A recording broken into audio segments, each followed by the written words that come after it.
नमस्कार दोस्तों, मैं आर के गुप्ता अपने YouTube channel play with math by R K Gupta में एक बार फिर से आपका स्वागत करता हूं। जैसा कि हमने आर एस अग्रवाल का क्षेत्रमिति अर्थात मेंसुरेशन 2D चैप्टर स्टार्ट किया था उदाहरण से लेकर, और हमने बेसिक वीडियो पहले ही बना चुके हैं और हम उदाहरण 1 से लेकर 7 तक पहले ही आपको पार्ट 1 वीडियो में बता दिए हैं। यदि आप नहीं देखे हैं तो आप वीडियो के प्लेलिस्ट में जाकर बेसिक पार्ट और मेंसुरेशन का फर्स्ट पार्ट अवश्य देख लें। आज हम उदाहरण 8 से फिर से कंटिन्यू करेंगे, तो प्लीज़ वीडियो को ज़्यादा से ज़्यादा लाइक करें, शेयर करें एंड सब्सक्राइब करें। तो आइए चलते हैं, हम उदाहरण 8 से आज फिर कंटिन्यू करते हैं। तो आपका उदाहरण 8 क्या कहता है, देखिए। उदाहरण 8 में आपको दिया गया है एक त्रिभुज की भुजा का अनुपात दिया गया है 3:4:5। भुजा दिया गया है 3, 4 और 5 के अनुपात में, और त्रिभुज का क्षेत्रफल दिया गया है, एरिया क्षेत्रफल दिया गया आपका 216 सेंटीमीटर स्क्वायर। तो पूछा है हमसे त्रिभुज का परिमिति अर्थात परिमाप कितना होगा। चूँकि हम जानते हैं दोस्तों 3, 4, 5 एक समकोण त्रिभुज की भुजा है, तो इसके x के फॉर्म में मान लेते हैं, तो ये हो जाएगा 3x, 4x और 5x। ये त्रिभुज की भुजा हो गई, और एरिया दिया गया आपका 216 सेंटीमीटर स्क्वायर। तो हम जानते हैं त्रिभुज का क्षेत्रफल होता है 1/2 आधार, 3x ऊंचाई, 4x ये एरिया देगा, और एरिया दिया गया आपका 216। तो यहाँ से हम 4 से काटेंगे, 4 पंचे 20, 4 चौका 16, और यहाँ से हम 3 से काटेंगे 18 तिया 54, और यहाँ से x मल्टीप्लाई के x स्क्वायर होकर हो जाएगा 18 दूनी 36, और x का मान आ जाएगा आपका 6 सेंटीमीटर। तो हमसे पूछा गया है कि त्रिभुज का परिमाप पेरीमीटर। तो हम जानते हैं परिमाप होता है भुजाओं के योग को परिमाप कहते हैं।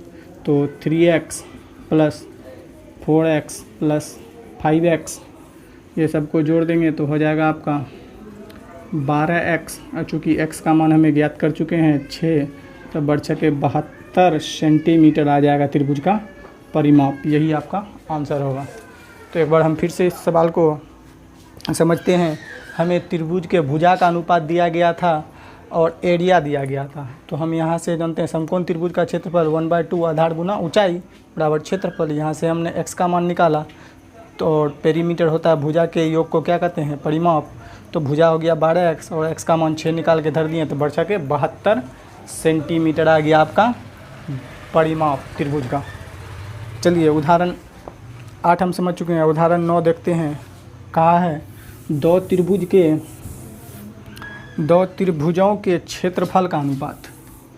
दो त्रिभुज के एरिया का जो रेशियो दिया गया है, एरिया 1 रेशियो एरिया 2 आपको 4:3 तथा इनकी ऊंचाई का अनुपात दिया गया है h1 रेशियो h2 3:4। तो आपसे पूछा है इनके आधार की लंबाई का अनुपात क्या होगा। तो हम जानते हैं त्रिभुज का जो क्षेत्रफल होता है 1/2 आधार b1 गुना ऊंचाई h1 फिर बटे में 1/2 आधार b2 गुना ऊंचाई h2, और ये क्षेत्रफल देता है, और क्षेत्रफल आपका दिया गया है 4/3 एरिया 1 रेशियो एरिया 2। और यहाँ पर हमें h1 h2 का भी मान है, तो h1 का मान हो जाएगा यहाँ पे 3 और h2 का मान हो जाएगा 4। हाफ से हाफ ख़त्म हो जाएगा, और आपको b1 रेशियो b2 पूछा है, तो आपका यहाँ 4 से इधर गुना हो जाएगा, तो 4 चौके 16, और 3 से गुना हो जाएगा, तो 3 तिया 9। जो आपका अनुपात हो जाएगा वो 16:9 हो जाएगा आधार का अनुपात। आशा करते हैं कि ये प्रश्न भी आपको समझ में आया होगा। एक बार हम फिर से रिपीट करते हैं। हमें प्रश्न में दिया गया था दो त्रिभुज के क्षेत्रफल का अनुपात 4:3 और ऊंचाई का अनुपात दिया गया था 3:4। जब भी ऐसा प्रश्न आए तो आपको इसको इससे गुना करिए 4 चौक 16, और इसको इससे गुना करिए 3 तिया 9। डायरेक्ट आंसर बता सकते हैं। यदि आप बेसिक समझना चाहते हैं तो त्रिभुज का क्षेत्रफल बराबर त्रिभुज का क्षेत्रफल, जिसमें इसको हल करेंगे त्रिभुज का क्षेत्रफल दिया गया है 4:3, ऊंचाई दिया गया है 3:4 में, और यहाँ से हम कैलकुलेशन पार्ट करके आधार का रेशियो निकाल लिए। आशा करते हैं कि उदाहरण 9 भी आपको समझ में आया होगा। आइए उदाहरण 10 पर चलते हैं। उदाहरण 10 कहता है आपका, ये 9 था, उदाहरण 10 कहता है आपका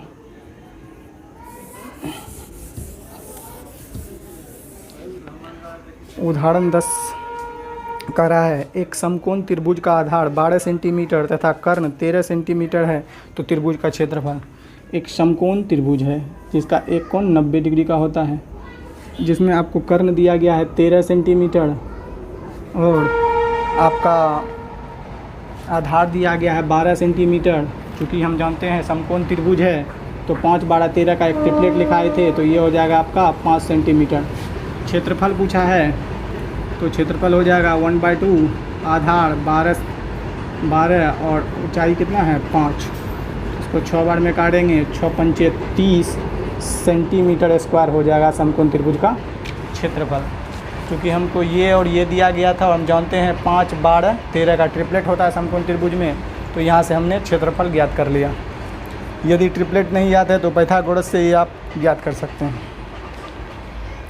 आइए उदाहरण 10 हमने बना लिया, उदाहरण 11 की बात करें। उदाहरण 11 कहता है एक समबाहु त्रिभुज की प्रत्येक भुजा 8 सेंटीमीटर है तो इसका क्षेत्रफल तथा ऊंचाई ज्ञात करें। तो एक समबाहु त्रिभुज की प्रत्येक भुजा 8 सेंटीमीटर है, प्रत्येक भुजा 8 सेंटीमीटर है तो इसका क्षेत्रफल तथा त्रिभुज की ऊंचाई ज्ञात करें। तो हम जानते हैं समकोण त्रिभुज का क्षेत्रफल होता है √3/4 गुना साइड का स्क्वायर। साइड कितना दिया गया 8 × 8। इसको 4 से काटेंगे 2 बार में तो हो जाएगा 8 दूनी 16√3 सेंटीमीटर स्क्वायर क्षेत्रफल। और ऊंचाई की बात करें तो ये आ गया आपका एरिया। ऊंचाई हो जाएगा आपका √3/4 √3/2 गुना साइड कितना 8, 2 से काटेंगे 4 बार में तो ये आ जाएगा 4√3 सेंटीमीटर ऊंचाई समबाहु त्रिभुज की।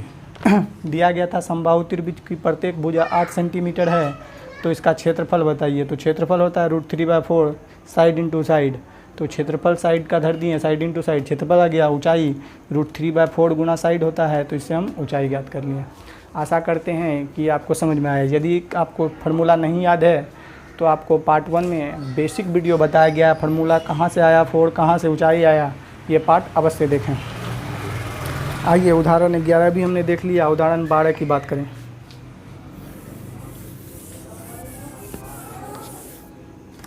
उदाहरण 12 कहता है एक त्रिभुजाकार खेत का आधार ये हो गया आपका आधार और ऊंचाई। बोलता है एक त्रिभुजाकार खेत का आधार इसकी ऊंचाई का 3 गुना है। यदि ऊंचाई होगा आपका h तो आधार हो जाएगा 3h। अब अगला कहता है यदि खेत पर फसल काटने का खर्च 100 रुपया प्रति हेक्टेयर की दर से 1350 रुपया हो तो इसका आधार तथा ऊंचाई ज्ञात करें। तो चूँकि हम जानते हैं, पहले बता दिए हैं, कुल खर्च बराबर होता है क्षेत्रफल गुना दर। तो कुल खर्च दिया गया है 1350 रुपया और आपको क्षेत्रफल मान लेते हैं A है और दर दिया गया है 100 रुपया प्रति हेक्टेयर। तो यहाँ से हम 0 से 0 काटेंगे, 5 से 2 बार में और 5 से इसको काटेंगे, 5 दूनी 10, 7 पचे 35, यानी कि एरिया आ जाएगा आपका 27/2। हेक्टेयर में था हेक्टेयर स्क्वायर, और चूँकि हम हेक्टेयर को जैसे ही मीटर में बदलेंगे तो 27/2, चूँकि हेक्टेयर स्क्वायर है तो हेक्टेयर को मीटर में बदलने के लिए 100 से गुना, परंतु यहाँ हेक्टेयर 2 है तो 2 बार 100 से गुना, यहाँ पर ध्यान देना है। चूँकि हेक्टेयर स्क्वायर था तो 2 बार, हेक्टेयर को मीटर में बदलने के लिए 100 से गुना, चूँकि हेक्टेयर डबल है तो डबल 100 से गुना किए। तो ये आ गया एरिया। चूँकि त्रिभुज है तो हम जानते हैं त्रिभुज का एरिया है तो त्रिभुज का क्षेत्रफल 1/2, आधार आपका दिया गया है 3h, ऊंचाई भी कितना है h, और आपका एरिया कितना है 27/2 इंटू 100 गुना 100। यहाँ 2 से 2 काटेंगे, 3 से 9 बार में काटेंगे और यहाँ h² बराबर आ जाएगा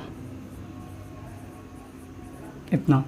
और जैसे ही हम h का मान निकालेंगे तो h बराबर आ जाएगा 300। तो हमसे पूछा गया है तो त्रिभुज का आधार तथा ऊंचाई ज्ञात करें। तो ऊंचाई हो जाएगा 300 और त्रिभुज का ऊंचाई हो गया आपका 300 आंसर, और इसमें 300 धरेंगे तो हो जाएगा 3 तिया 900 आपका ऊंचाई। यही आपका राइट आंसर होगा, 3 तिया 900 और ये हो जाएगा आपका 300। चूँकि h ऊंचाई हो गया 300 और यहाँ से हमको आधार ज्ञात करना यानी कि b, तो 3 h का मान हो जाएगा 300 गुना 3 तिया 900 हो जाएगा आपका आधार। आशा करते हैं कि यह भी आपको समझ में आया होगा। चलिए उदाहरण 12 हमने कंप्लीट कर लिया, उदाहरण 13 की बात करें। यहाँ पर आपको नहीं जाना है, उस पर हम ध्यान नहीं देते हैं। उदाहरण 12 कंप्लीट हो चुका है। उदाहरण 13 कहता है एक समानांतर चतुर्भुज का आधार उसकी ऊंचाई का 2 गुना है। एक समानांतर चतुर्भुज का आधार इसकी ऊंचाई का 2 गुना है। यदि इसका क्षेत्रफल 72 वर्ग सेंटीमीटर है तो त्रिभुज का आधार तथा ऊंचाई ज्ञात करें। तो हम जानते हैं समानांतर चतुर्भुज, चूँकि समानांतर चतुर्भुज है तो आयत को ही धक्का होके, क्योंकि समझिएगा ये आपका आयत है जिसके आमने सामने की भुजा बराबर होती है, तो इसका क्षेत्रफल होता है आपको लंबाई गुना चौड़ाई L गुना B। और हम इसी को यदि धक्का दे दें तो ये आपका बन जाएगा समानांतर चतुर्भुज। हल्का सा धक्का दे दिए आयत को तो ये बन गया समानांतर। तो L तो वही रहेगा, B तो वही रहेगा, तो यहाँ पर जो B के जगह बन जाता है H। तो आपका समानांतर चतुर्भुज का जो क्षेत्रफल हो जाएगा, लिख लीजिएगा, समानांतर चतुर्भुज का क्षेत्रफल बराबर होता है आधार गुना ऊंचाई। आधार गुना ऊंचाई, चूँकि आपका प्रश्न में बोला गया है कि एक समानांतर चतुर्भुज का आधार जो है इसकी ऊंचाई का 3 गुना है, ऊंचाई का 3 गुना है। तो आइए रख देते हैं। तो मान लीजिए कि ऊंचाई यदि x होगा, ऊंचाई यदि x होगा तो आधार कितना होगा, 2 गुना है तो हो जाएगा 2x। आधार गुना ऊंचाई आपका समानांतर चतुर्भुज का क्षेत्रफल देगा। क्षेत्रफल दिया गया है 72। यहाँ हम 2 से काटेंगे तो हो जाएगा 36 और x² बराबर आ जाएगा 36 और x बराबर 6। और यहाँ से हमने x का मान निकाल लिया 6। तो पूछा है त्रिभुज का आधार, तो b हो जाएगा आपका, क्योंकि इसमें कंडीशन दिया गया है कि यहाँ पर h/b, ये यदि x था तो ये कितना था 2x। तो आपका b हो जाएगा, आपका h आ गया आपका। हमको त्रिभुज का आधार तथा ऊंचाई करना है, तो ऊंचाई तो यही हो जाएगा 6 और त्रिभुज का आधार b यानी कि डबल है, तो 2 गुना 6 यानी कि 6 दिना 12 सेंटीमीटर हो जाएगा आपका आंसर। आशा करते हैं कि आप समझ आएंगे। हमको क्या क्या दिया गया था, ये कंडीशन दिया गया था कि त्रिभुज समानांतर चतुर्भुज का जो आधार है ऊंचाई का 2 गुना है। तो ऊंचाई मान लीजिए x, तो ये हो जाएगा 2x। और यहाँ क्षेत्रफल बराबर क्षेत्रफल का सूत्र रख के x का मान ज्ञात कर लिए, तो x ही क्या है h। तो यहाँ से आपका रिजल्ट आ गया। चलिए उदाहरण 13 भी हमने समझ लिया। उदाहरण 14 की ओर चलते हैं। उदाहरण 14, आइए उदाहरण 14 की बात करें। तो उदाहरण 14 कहता है एक समचतुर्भुज की प्रत्येक भुजा 20 सेंटीमीटर है तथा इनके विकर्ण की लंबाई है 24 सेंटीमीटर। तो समचतुर्भुज का क्षेत्रफल, समचतुर्भुज है जो कि वर्ग से बनता है, वर्ग को ही धक्का देकर, यानी कि चारों भुजा बराबर हो, उसी को हम कहते हैं समचतुर्भुज। थोड़ा सा बड़ा फिगर बना लेते हैं।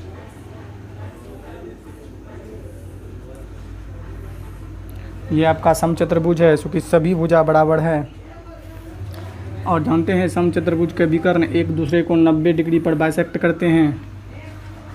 तो आपका दिया गया एक समचतुर्भुज की प्रत्येक भुजा है 20 सेंटीमीटर, मतलब ये भी 20 है, ये भी 20 है, ये भी 20 है और ये भी 20 है। यहाँ हम जानते हैं परस्पर 90 डिग्री पर ये बाइसेक्ट करते हैं।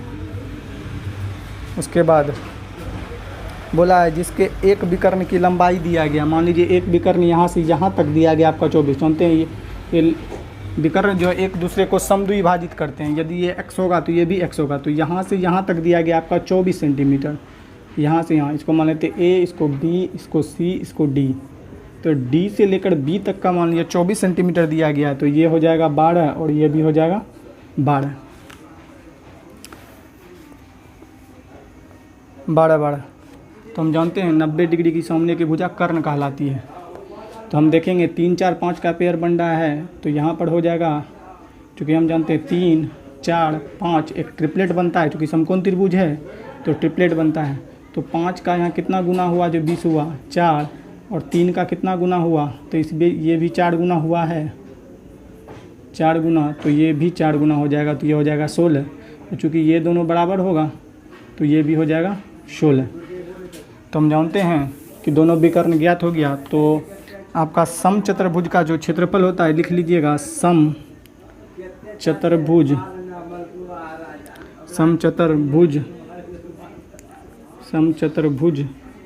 का क्षेत्रफल होता है 1/2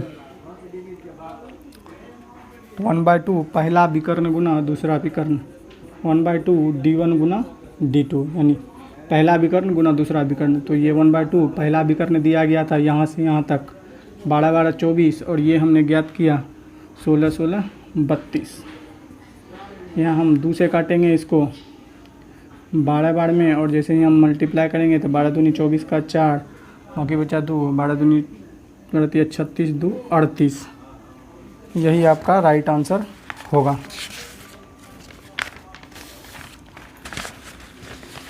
तो आपका हो जाएगा 384 सेंटीमीटर स्क्वायर समचतुर्भुज का एरिया। देखिए हमको क्या क्या दिया गया था, एक बार सवाल को हम फिर से रिपीट करते हैं कि आपको आसानी समझ में आए। एक समचतुर्भुज का विकर्ण दिया गया था और प्रत्येक भुजा, तो प्रत्येक भुजा 20-20 होगा, और विकर्ण चूँकि दिया गया था हमको यहाँ से यहाँ तक 24, पूरा यहाँ से यहाँ तक दिया गया था हमको 24। तो हम जानते हैं ये क्या होगा 12, ये 12, और यहाँ से ट्रिपलेट लगा दिए, चूँकि 3 4 5 के ट्रिपलेट से ये हो जाएगा 16। तो ये 16 ये 16, तो यहाँ से ये विकर्ण गुना ये विकर्ण, उसका आधा क्षेत्रफल होता है। तो समचतुर्भुज का क्षेत्रफल 1/2 पहला विकर्ण गुना दूसरा विकर्ण क्षेत्रफल हो गया।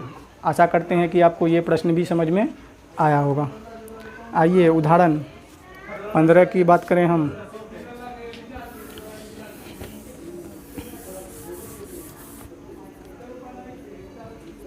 उदाहरण 15 आपका क्या कहता है? उदाहरण 15 कहता है एक पहिया 18 किलोमीटर की दूरी तय करने में 4000 चक्कर लगाता है, तो पहिए की त्रिज्या, चूँकि हम जानते हैं पहिया एक वृत्ताकार होता है, यदि वो वृत्ताकार होता है यानी कि वो चक्कर लगाएगा तो परिधि उसका घूमेगा। तो परिधि मतलब एक बार अगर पूरा ये चक्का है तो हम यदि एक बार पूरा ऐसे करके हम घूमें तो हम क्या परिक्रमा किए? परिधि। अब वृत्त का परिधि होता है 2πr। ठीक, बस यही कॉन्सेप्ट याद रखना है। तो हम एक चक्कर लगाएं तो कितना होगा? 2πr। चूँकि हमने एक चक्कर लगाए, ऐसे ऐसे कितने चक्कर लगाए हैं? 4000 चक्कर लगाए। तो हमने कितना दूरी तय किया है? 88 किलोमीटर। 88 किलोमीटर। और हमें त्रिज्या ज्ञात करना, तो रख दीजिए 2 पाई का मान 22/7 इंटू r, और ये 400 चक्कर लगाने में कितना दूरी तय किए? 88 किलोमीटर है, मीटर में बदलेंगे तो 1000 से गुना हो जाएगा, ये दे देगा आपका मीटर। तो 3 0 से 3 0 कट जाएगा आपका, और 22 दूनी 44 दूनी 88, और r बराबर 88, और ये 2 से ये 2 भी यहाँ काट देंगे, तो r बराबर हो जाएगा आपका 7/2, यानी कि 7 का आधा 3 5। यह आ जाएगा त्रिज्या आपका 3.5 यानी कि 3.5 मीटर। कैसे कैसे बनाएं? तो 400 चक्कर लगाएं। चूँकि एक चक्कर लगाते हैं तो इतना दूरी तय करता है, ऐसे ऐसे 4 चक्कर लगाएं तो इतना दूरी तय किए। तो इसमें हम रख के त्रिज्या ज्ञात कर लिए। मतलब एक चक्कर लगाएं तो एक बार पड़ी थी, तो 100 चक्कर लगाएं तो 4000 चक्कर लगाएं तो उतना। ये भी आप समझ पाएंगे। अगला है 16 नंबर, जो कि आपका लास्ट उदाहरण है। इसी तरह से आपका पूरा उदाहरण कंप्लीट हो जाएगा। उदाहरण 16 है आपका, जो कि लास्ट है। एक बस, ये प्रश्न काफ़ी लेंदी है, फिर भी चलिए हम कॉन्सेप्ट आपको इजी वे में बनाते हैं। एक बस के पहिए की त्रिज्या 70 सेंटीमीटर है। इसे 66 किलोमीटर प्रति घंटा की गति से प्रति मिनट कितने चक्कर लगाने होंगे। देखिए, आपका स्पीड जो होता है वो भी एक प्रकार का दूरी होता है। यदि हम बोलते हैं 3 किलोमीटर प्रति घंटा, इसका मतलब हुआ कि हम 1 घंटा में 3 किलोमीटर की दूरी तय करेंगे। तो जब चाल भी एक प्रकार की क्या दूरी, यदि हम बोला जाए 50 किलोमीटर प्रति घंटा, मतलब 1 घंटा में कितनी दूरी तय की मैंने, 50 किलोमीटर।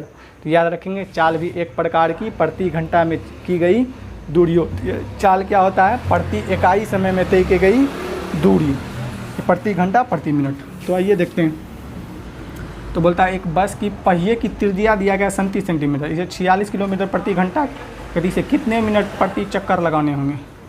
तो जो कि चक्कर लगाता है परिधि पे, तो वृत्त का परिधि हो जाएगा 2 पाई r, और कितने चक्कर लगाने होंगे। तो मान लीजिए चक्कर कितने लगाने हैं x, और कितना दूरी तय करना है, 66 किलोमीटर प्रति घंटा दिया गया है। ये आपका किलोमीटर प्रति घंटा दिया गया है। तो यहाँ 2, और यहाँ पर जैसे ही हम 2 और पाई का मान 22/7 इंटू त्रिज्या आपका दिया गया प्रश्न में 70 सेंटीमीटर इंटू कितना चक्कर लगाएगा, तो माने x चक्कर लगाएगा, और 66 चूँकि किलोमीटर है तो जैसे ही हम इसको मीटर में बदलेंगे, पहले किलोमीटर को मीटर में बदलेंगे तो 1000 से गुना पड़ेगा, तो ये मीटर में आ गया। अब मीटर को फिर सेंटीमीटर में बदलेंगे तो फिर 100 से गुना करेंगे। चूँकि घंटा है, प्रति मिनट पूछा प्रश्न में, तो 60 से हम भाग देंगे तो मिनट में चेंज होगा। कैसे हमने बनाया कि सबसे पहले देखिएगा, त्रिज्या दिया गया था इतना, माने कितना चक्कर लगाएगा, तो x, तो 66 किलोमीटर प्रति घंटा था। तो किलोमीटर को मीटर में बदले तो 1000 से गुना, फिर मीटर को सेंटीमीटर में बदले तो 100 से गुना, घंटा प्रति मिनट पूछा है तो 60 से भाग। अब आइए यहाँ पर हम काट कूट की प्रक्रिया करते हैं। तो यहाँ से 1 0 से 1 0 कटेगा, ये 1 0 से ये 1 0 कटेगा, और 6 से ये कट जाएगा आपका 11 बार में, और यहाँ से आपको 11 से ये कट जाएगा आपका 2 बार में 22, और ये 7 से ये 7 भी कट जाएगा, और ये 2 दूनी 4 से कट जाएगा आपका ये 25 चौके 100, यानी कि x बराबर आ गया 250 चक्कर। यही आपका राइट आंसर है। आशा करते हैं कि आपको समझ में आया होगा। तो इसी तरह से आर.एस. अग्रवाल का उदाहरण 1 से लेकर 7 तक हम ऑलरेडी पार्ट 1 वीडियो में बता चुके हैं। आज हमने उदाहरण 8 से लेकर उदाहरण 16 तक ऑलरेडी फिर से कंप्लीट कर लिया। आशा करते हैं कि आपको समझ में आएगा। यदि कोई प्रश्न नहीं समझ में आया हो तो प्लीज़ वीडियो के कमेंट बॉक्स में जाकर अपना व्हाट्सएप नंबर कमेंट करें, आपको व्हाट्सएप ग्रुप में जोड़ दिया जाएगा। और इस प्रश्न का जितने भी ये प्रश्न बताते हैं, इसको आपको क्लास नोट PDF सॉल्यूशन किया हुआ आपको मिल जाएगा। और कोई डाउट हो तो आप पर्सनली फ़ोन करके भी पूछ सकते हैं। तो प्लीज़ कमेंट में अपना नंबर, कोई भी डाउट हो तो अवश्य दें। आशा करते हैं कि आप उदाहरण समझ पाए होंगे। इसी तरह से आर.एस. अग्रवाल के क्षेत्रमिति का पूरा उदाहरण ख़त्म होता है। हम अगले वीडियो में एक्सरसाइज यानी कि 23 का A पूरा शुरू से बनाना सीखेंगे। आशा करते हैं आपको उसमें दिलचस्पी ज़रूर होगी। तो अभी तक के लिए इतना ही। प्लीज़ वीडियो को लाइक करें, शेयर करें, कमेंट करें, और आपके जो भी डाउट हैं कमेंट बॉक्स में अवश्य बताएं। और चैनल को ज़्यादा से ज़्यादा सब्सक्राइब करें ताकि हम मेंसुरेशन का fully basic video type wise ये आर.एस. अग्रवाल बुक से अलग एक वीडियो अवश्य लाएँ। आशा करते हैं कि अगर आपने सैलोरिज्म का वीडियो कथन निष्कर्ष नहीं देखा हो तो वो देखिए कि कथन निष्कर्ष बिना डायग्राम का कैसे बनाया जाता है। थैंक यू वीडियो को वॉच करने के